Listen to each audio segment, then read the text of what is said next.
2 महिन्यानंतर येणाऱ्या कार्तिक यात्रेमध्ये विठ्ठल मंदिराच्या संवर्धन कामातील नवे रूप पाहायला मिळणार आहे. तसेच विठ्ठलाच्या सहज आणि सुलभ टोकन दर्शन व्यवस्थाही कार्तिक यात्रेमध्ये उपमुख्यमंत्र्यांच्या हस्ते सुरू होईल, अशी माहिती श्री विठ्ठल रुक्मिणी मंदिरे समितीचे सहअध्यक्ष गहिनीनाथ महाराज आवसेकर यांनी दिली.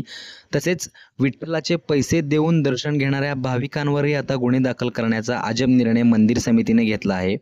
श्री विठ्ठल रुक्मिणी मंदिरे समितीची आज बैठक संपन्न झाली.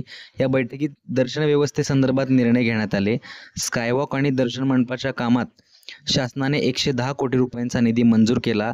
यानंतर टोकन दर्शन व्यवस्थाही प्रायोगिक तत्वावर कार्तिक यात्रेत सुरू करण्याचा निर्णय घेण्यात आला आहे. 2च दिवसापूर्वी पंढरपुरात पैसे देऊन विठ्ठलाचे दर्शन दिले जात असल्याचा प्रकार उघडकीस आला.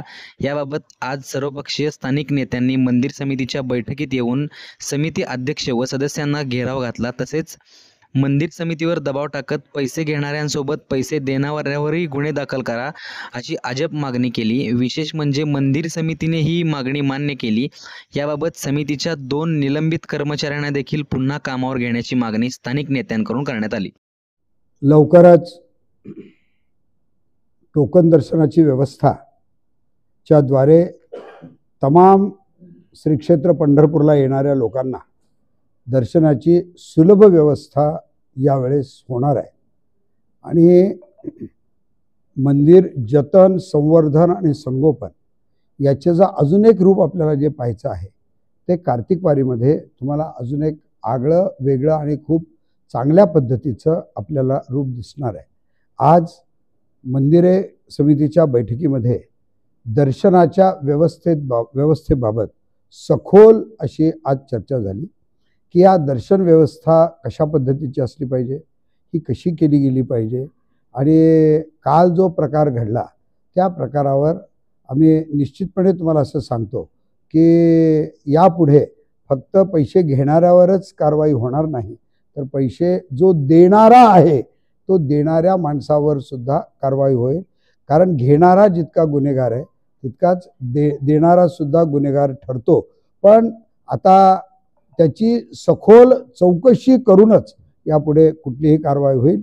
मंदिर समितीचे कार्यकारी अधिकारी आदरणीय शेळके साहेब यांना व नवीन व्यवस्थापक आदरणीय मनोजी श्रोत्री साहेब यांना अशा मंदिरे समितीने सूचना दिलेल्या आहेत की दर्शनासाठी कुठल्याही वारकऱ्यांचे हाल होणार नाहीत.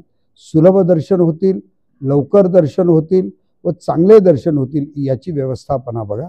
आजच्या मंदिरे समितीच्या बैठकीमध्ये मंदिर समितीमध्ये शांतता राहील, गोंधळ होणार नाही, सर्वांमध्ये समन्वय राहील व चांगली दर्शनाची व्यवस्था होईल अशा ठाम निर्णय आज मंदिरे समितीमध्ये घेण्यात आला. स्थानिकांनी आज जो आम्हाला घेरावा घातला त्यांचं म्हणणं असं होतं की जो काही गुन्हा झालेला आहे पैसे घेणाऱ्यावर तुम्ही जो गुन्हा दाखल करता तो पैसे देणाऱ्यावर सुद्धा तुम्ही गुन्हा दाखल करावा अशी त्यांची मागणी होती. मंदिर समितीने ती मागणी मान्य केली.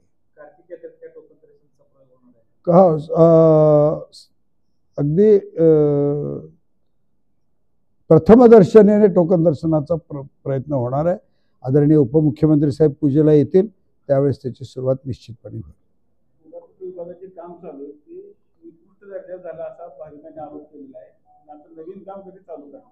नाही, मला निश्चितपणे मी आपल्याला सांगतो की पुरातत्व विभागाने निकृष्टपणाचे काम केलेले नाही आणि झालेले नाही. आणि पुढचे काम निश्चितपणे एवढा गोकुळाष्टमीचा उत्सव झाल्यानंतर लगेच कामकाजाला सुरुवात होईल. नाही, अजून त्याची काही प्रक्रिया ठरलेली नाही. राजकीय अशा घटना समोर येते की दर्शनासाठी पैसे घेतले तर आपण जसं तिरुपतीला काही अमाऊंट घेऊन दर्शनाची दर्शनाची सोय केली जाते, असा का निर्णय घेत नाही आपण? नाही, त्याच्यासाठी असं आहे की पंढरपूर मंदिरे समितीच्या घटनेमध्येच असा उल्लेख आहे की पेड दर्शन हे आपल्याला देता येत नाही.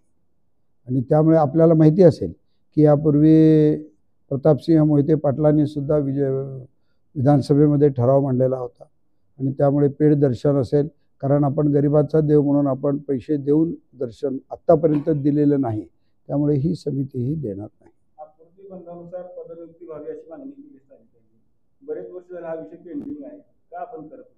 नाही, निश्चितपणे त्याचाही विषय आज मंदिरामध्ये चर्चेला गेला. तर त्याच पद्धतीनं तिथं जी व्यक्ती कामाला आहेत त्यांना त्या माणसाला कामाला देण्याचा आज निर्णय झालेला आहे. मंदिरातले काही कर्मचारी नेमके ठिकाणी नसतात, ते वेगळ्या ठिकाणी दिसतात. नाही, त्याची कडक कारवाई करण्यात येईल. आपल्याला एक 15 दिवसात सगळी शिस्त दिसून येईल. राजकीय लोकांचा हात हस्तक्षेप होतो असं वाटतं? नाही वाटत. दबाव नाही. राम कदम बैठकीला आता ते त्यांनाच विचारलं पाहिजे, आम्ही त्याचं उत्तर देऊ शकत नाही.